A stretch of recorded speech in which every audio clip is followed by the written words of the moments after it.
This happened in a remote countryside village, one of those places where a single bark in the dead of night could spark an entire neighborhood's paranoia. There lived a man named Ut, a poor farmer struggling to get by, sharing his tiny wooden house with his younger brother Ba, who was born mute and deaf. Life had never been kind to Ut. After their parents died, he became both brother and caretaker to Ba, who couldn't walk, talk, or even feed himself. Ut worked hard just to keep them afloat, and just when he thought things couldn't get worse, his chickens began disappearing. At first, he thought it was thieves, but the chicken coop was right next to the house. His dog, Lu, had the sharpest ears in the village, and yet not a single bark was heard. No footprints, no blood, nothing. It was as if the chickens had simply vanished into thin air. Night after night, Ut sat up with a lantern and a sickle, but he saw nothing and the chickens kept disappearing. The frustration gnawed at him, turning into a tight, sleepless rage. He sometimes wondered if he was born under a cursed star. Misfortune had followed him all his life. And Ba was a mystery in himself. He'd sit still for hours, staring at walls, sometimes grinning at nothing in the dark. Villagers began whispering about Ba, saying there was something off about him. I'd always defended his brother. But deep down, he'd seen it too, that look in B's eyes that made his skin crawl. One afternoon, desperate to protect what little he had left, Ut spent hours reinforcing the back door with bamboo. Still, strange things kept happening. A piece of pork left hanging in the kitchen was found gnawed clean to the bone, yet Lu hadn't moved from his spot. Fish laid out to dry in the morning would disappear by dusk. And the oddest part, each night, he heard soft thuds from the walls, like something knocking from within. Then came the dreams. Ut began seeing a red ribbon floating in his house, swaying as if in water. He always woke in a cold sweat. At first, he brushed it off as stress. But when people started spreading rumors about a spirit lurking in his yard, the tension in the house thickened.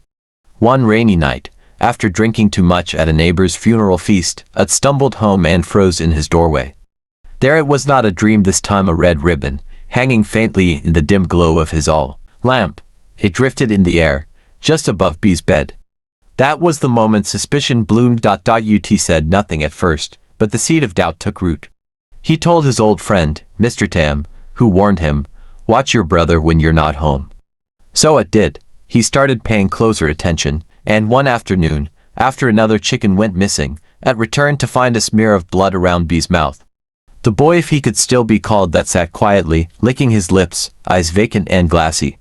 Something inside Ut broke. He didn't yell. He didn't cry.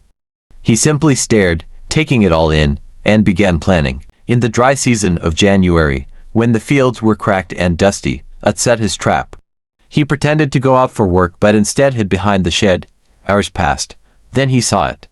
From the shadows, but crawled out, not walking, but slithering like a thing born underground. His mouth opened wide, impossibly wide, and from it unfurled a long, red ribbon, not fabric, but a grotesque, wet tongue.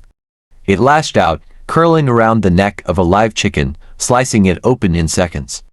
Blood spattered, B's body twisted, bones cracking, arms bending at wrong angles. He wasn't human, not anymore.